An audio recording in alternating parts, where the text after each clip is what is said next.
Hi friends, service book নিয়ে নবান্নের যে নতুন বিজ্ঞপ্তি যে সার্ভিস বুক আপলোড করতে হবে, তো এই বিজ্ঞপ্তি কি বকেয়া ডিএর সঙ্গে কোনোভাবে যুক্ত আছে? অর্থাৎ বকেয়া ডিএ মেটাতে কি এই উদ্যোগ?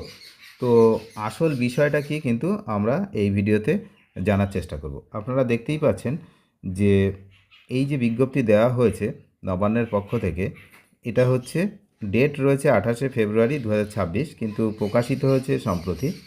তো পশ্চিমবঙ্গ সরকারের অধীনে কর্মরত সমস্ত কর্মচারীদের জন্য অত্যন্ত গুরুত্বপূর্ণ এই খবরটি সামনে আসছে। সম্প্রতি রাজ্য অর্থ দপ্তরের তরফ থেকে এই যে কর্মচারীদের কর্মজীবনের নথি, সেটাকে ডিজিটালাইজেশন বা ই সার্ভিস বুক প্রস্তুত করার বিষয়ে একটি কড়া নির্দেশ জারি করা হয়েছে। এই যে পরিষ্কার এখানে লেখা ছিল এই নির্দেশ, কিন্তু নির্দিষ্ট সময়ের মধ্যে এই কাজ সম্পন্ন করার জন্য সংশ্লিষ্ট আধিকারিক ও কর্মীদের বিশেষ নির্দেশও দেওয়া হয়েছে। নতুন বিজ্ঞপ্তিতে বলা হয়েছে যে আগামী মার্চের 20 তারিখের মধ্যে কিন্তু এই যে উইদিন 20 মার্চ 2026 এর মধ্যে সমস্ত কর্মচারীর কর্মীর যে তাদের যে সার্ভিস বুক, সেটা সার্ভিস বুক তৈরি করার কাজ সম্পূর্ণ করতে হবে। এই প্রক্রিয়াটি মূলত কী হবে, মূলত দুটি ধাপ রয়েছে এই প্রক্রিয়ার। এক হচ্ছে যারা আধিকারিক রয়েছেন সংশ্লিষ্ট দপ্তর, তাদের ভূমিকা, আর একটা হচ্ছে কর্মচারীদের ভূমিকা। এই দুটো ভূমিকা ভালোভাবে আমাদেরকে বুঝতে হবে। প্রথমে হচ্ছে যারা আধিকারিক রয়েছেন প্রত্যেকটা ডিপার্টমেন্টের হেড, তো তাদের কি কাজ না, প্রথমে সার্ভিস বুকের দায়িত্বপ্রাপ্ত আধিকারিক বা যারা কাস্টোডিয়ান রয়েছে তারা মূল নথির পাতাগুলি স্ক্যান করে অনলাইনে আপলোড করবেন। তারপর কর্মচারীদের ভূমিকা কী না, এরপর কর্মচারীরা তাদের নিজেদের দায়িত্ব নিতে হবে।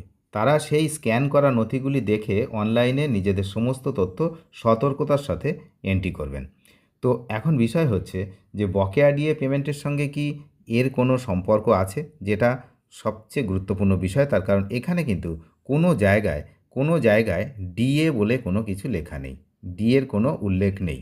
তো এই বিষয়ে কিন্তু বর্তমানে সুপ্রিম কোর্টের যে নির্দেশ, সেই নির্দেশ অনুযায়ী আপনারা জানেন 25% যে বকেয়া মহার্ঘ ভাতা ডিএ, সেটা কিন্তু যে প্রদান, তার সঙ্গে এই নির্দেশের কিন্তু সম্পর্ক সরাসরি নেই। তো জানিয়ে কর্মচারী মহলে ব্যাপক জল্পনা শুরু হয়েছে। অনেকেই মনে করছেন বকেয়া টাকা মেটানোর হিসাব নিকাশ করার জন্যই সরকার তড়িঘড়ি স্যালারি যে সেটাকে ডিটেলস বা অন্য তথ্য সংগ্রহ করছে নবান্ন। অনেকে এটা মনে করছেন যে হয়তো বকেয়া দিয়ে মেটাবেন, সেই জন্যই হচ্ছে এগুলো করছেন, যেটা কিন্তু পুরোপুরি ব্যাপারটাকে অস্বীকার করা যায় না। তার কারণ হঠাৎ করে এই মুহূর্তে কেন সেই পুরনো সার্ভিস বুকগুলোকে ডিজিটাল করা হচ্ছে, তো নিশ্চয়ই ডিএর বিষয়ে কিছু ভাবনা চিন্তা থাকতে পারে, বা এটা একটা মাস্টার স্ট্রোকও হতে পারে যে সবাই মনে করবে যে তাহলে ডিএটা দেওয়া হবে এখন, সেই হিসাবে হচ্ছে সার্ভিস বুক আপলোড করার কাজ চালাতে হবে। যদিও নির্দেশিকাটা কিন্তু দেওয়া হয়েছিল প্রথমে অনেক আগে, 5/11/2019 এই প্রথম নির্দেশ হয়, আর 21/3/2023 মধ্যে সম্পন্ন করার কথা বলা হয়েছিল, কিন্তু সেটা সমস্ত দপ্তর এখনও পর্যন্ত ব্যাপারটা সম্পূর্ণ করেনি। তো তার জন্যই এই বিজ্ঞপ্তি, এমনটাও অনেকে মনে করছে। কিন্তু 2023 যে লাস্ট ডেট ছিল, সেটা আবার 2026 এসে আবার সেই একই বিজ্ঞপ্তি যে সেটা আবার করতে হবে, যে কাজগুলো হয়নি, পেন্ডিং কাজগুলো।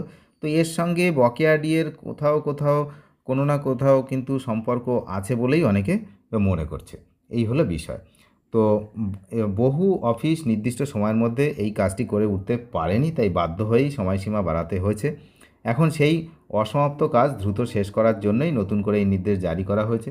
যদিও অনেকেই কিন্তু মনে করছেন পরোক্ষভাবে এই ডেটাবেস ভবিষ্যতে কর্মচারীদের ডিএ পাওনা গুণ সেগুলো কিন্তু মেটানোর ক্ষেত্রে সরকারের কাজে লাগতে পারে।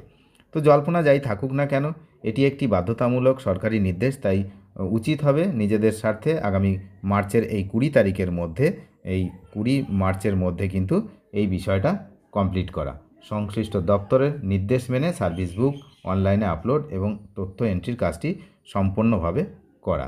এখন বিষয় হচ্ছে অনেকেই কোশ্চেন করছেন যে আমরা কিভাবে কি করব। সমস্ত কিন্তু সংশ্লিষ্ট দপ্তর থেকে খবর নিতে হবে। যে দপ্তরে আপনি বা আপনার ফ্যামিলির লোকজন যারা কাজ করতেন, তো সেই দপ্তর থেকে কিন্তু আপনাদেরকে খবর নিতে হবে। এখানে কিন্তু আর অন্য কোনো বিষয় এই মুহূর্তে বলে দেওয়া হয়নি। এখানে যেটুকু বলে দেওয়া হয়েছে যে এই যে সার্ভিস বুক, সেটাকে সার্ভিস বুক করতে হবে। অর্থাৎ এটাকে আপলোড করতে হবে। এখন আপলোড করার জন্য সংশ্লিষ্ট যে অফিসে যে কাজ করতেন তার যে আধিকারিক, ওনার দায়িত্ব আর কর্মচারীর দায়িত্ব, দুজনেরই দায়িত্ব দেওয়া হয়েছে। এখন বিষয় হচ্ছে তাহলে আপনি কোথায় জানবেন? না, আপনার সংশ্লিষ্ট দপ্তরেই খোঁজ খবর নিতে হবে আপাতত, পরবর্তী নির্দেশ না আসা পর্যন্ত। যেহেতু মার্চের 20 তারিখের মধ্যে এটা আপলোড করতেই হবে, সুতরাং এখন সবার উচিত যে তার দপ্তরে খোঁজ নেওয়া, যে তার ব্যাপারটা কী হলো, তারটা আপলোড হয়ে গেছে কি না, নাকি নতুন করে করতে হবে। এই বিষয়টা কিন্তু গুরুত্বপূর্ণ। তাই সকলেই কিন্তু সংশ্লিষ্ট দপ্তরের সঙ্গে যোগাযোগ করাটাই বাঞ্ছনীয় বলে আমার মনে হয়। যাই হোক, অনেক ধন্যবাদ শেষ পর্যন্ত দেখার জন্য। চ্যানেলে নতুন হলে নিয়মিত আপডেট পেতে অবশ্যই চ্যানেলটিকে সাবস্ক্রাইব করে সঙ্গে থাকবেন। Thank you.